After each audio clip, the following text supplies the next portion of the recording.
Ата-энем bir taraптуу, аялым bir taraптуу болуп, ортодо мен оор абалда калган учурум болот. Кимдин сөзүн угуп ыраазы кылам дейт. Эми ошол күйөөнүн үйүн урматтабаган келин бактылуу болгон акысы жок келин да алчы. Өзүнүн кайнатасын, кайненесин урматтагысы келбеген, бул бактылуу болгусу келбеген адам. Кээ бир адамдар ушундай кылат, өзүнүн төркүнү келсе, өзүн дагы дасторкон кое берейин дейт. Анан төркүндөр келип калса кайын журттар, аларга эптеп эле жарым жартылай кылып ошентет да. Илгери бирөө айтыптыр. Кечинде атам, апам, бир туугандарым, аялдары менен келет, дасторкон кылып кой дептир. Десе аял айтыптыр, а кесе биз жегенди жейт да дептир. Анан айтып анан кетип анан кийин ал өзүнүн ата-энесин эмес, аялдын ата-энесине чалып айтып коюптур. Кайната кайнене үйгө келгеле, кайнага тажеңе менен келиңиз андай мындай деп айтып коюп, анан кечинде караса эле баланын туугандары эмес, аялдын тууганды үйгө келиптир да. Жанагы келин эми уялып жерге кире албайт экен да. Анан күйөөгө чалып айтыптыр, айтып койсоң болбойбу, менин апамдар келет деп. Десе айтыптыр, эчтеке болбойт, биз жегенди биз ичип кете берет, эчтеке болбойт деп айтыптыр. Ошондо түшүнүптүр. Ошон үчүн урматтуу бир туугандар, эгерде бактылуу болгуңуз келип, күйөөңүздү кармагыңыз келсе, анын апасы, анын бир тууганы кармаш керек болот. Мен жакшы көрсө болду деп, анын ата-энеси жаман дей турган болсоңуз, анда сиз бактылуу болгон акыңыз жок. Бактылуу боло албайсыз. Ошон үчүн өзүңүздүкүнөн дагы күйөөңүздүкүн көбүрөөк урмат сыйлай турган болсо ушундай жакшылык келет да. Анан исламда андай эмес, исламда мындай, исламда жолук салынып алган кээ бир кайсар аз келиндер чыгып калган. Мусулманчылыкта кызмат кылбаш керек, анан мусулманчылык бирнеке деп дарттесең бала деген келиндер бар да. Ал таптакыр туура эмес маселе. Кайнатаны, кайненени сыйлаш керек. Сен ошо эрге тийип, ошону агарып көгөрүп атасың да. Ошону тууп өстүрүп, чоңойтуп, ма, эри кылып ал деп берген ошол апа, ошол ата. Ошону урмат сый кылыш керек. Ошого айтыш керек, кызым, бизден жакшыраак тосуң ошо төркүндөрүңү. Ошолор адамсың сен, ошолордун мазагына кое аласың дегенди силер айтып туруш керек. Анан келгенде кулагына бирнекени бурап жамандасаңар, анда өзүңөрдүн азабыңар эле болот. Анан өзүңөр ошону көрсөтүш керек. Төркүндөр келгенде ачылып чачылып кетип, анан кийин кайын журт келгенде күнү бүркөлүп кала турган болсо, анда кызың куду ушундай болот деген сөз. Ошого үйрөтүш керек болот. Ошол таптакы туура эмес маселе. Келинчеги күйөөсүн тоготпойт экен деген сөз. Аял киши эгерде 5 мал намазын калтырбай окуса, 1 айлык орозосун кармаса, жана күйөөсүнө итаат кылып моюнсунда бейиштин каалаган эшигинен кире берет. Пайгамбар алейхиссалам айтат, эгерде аял кишиге Аллах Тааладан башка бирөөгө сажда кылууга уруксат болгонундай эле, анда мен аялдарга күйөөңөргө сажда кылгыла дейт элем дейт. Аялдын бактысы күйөөгө кожоюндук кылып аны башкарганда эмес, ага башкарылгандыгында. Кудайым ошондой жараткан. Менин да апам бар, өтүп кетти раматылык. Эжем бар, 3 карындашым бар, 3 кызым бар, урматтуу бир тууганым. Мен да аял киши туугандарым бар. Бирок ошолордун бардыгын күйөөсү башкарганын каалайт элем.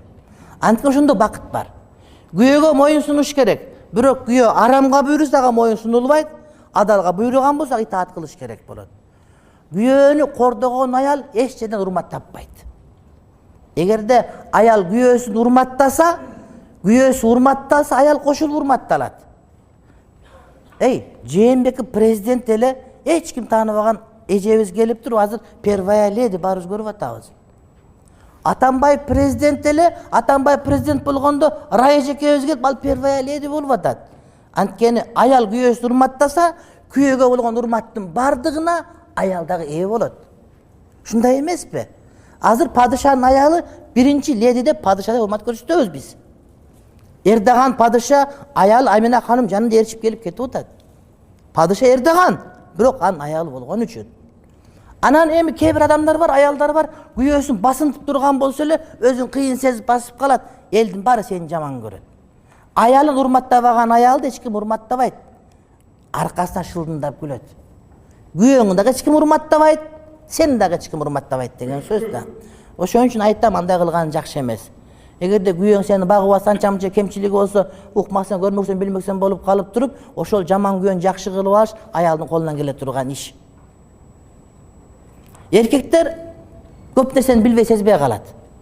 Аял ошону сезип турат. Ошон үчүн жакшы аял жакшы эркекти падыша кылат, жаман эркекти жакшы кылып, жакшыны падыша кылып ийет дейт. Ушуга мисал азыркы президентибиздин аялы дейт, илгери биздин президент раис болгон экен, башкарма председатель. Анан бир күн жана илгери чөп чапкандар алыста жүрөт го. Ошондойдон 20 чөп чаап кел айтып колхоздуку, совхоздуку кандай. Анан жамгыр жаап өтүктөрү баткак болуп келип үйүнө түшүп калганда бардыгын жаткызып, жанагы азыркы биздин биринчи ледибиз курсагын тойгузуп, эртең менен чыкса бардыгынын пайтамасы жуулган, кургалган, үтүктөлгөн, өтүктөрү жуулуп, кургатылып, кремделип коюлган экен. Bir erkektin ötügün jууп, кремдеп, пайтамасын жуушка канча убакыт кетет? 20 адамдыкын колхоздун председателин аялы жууп, ошентип коюп атат. Мен ойлойм, ошондо оомат бар. Эркек үйүнө келгенде көңүл ток болсо, үйүнөн чыкканда көңүл ток болсо, анан иш болот деген сөз да. Ошон үчүн мен ойлойм, бул суроого жооп бердим окшойт деп.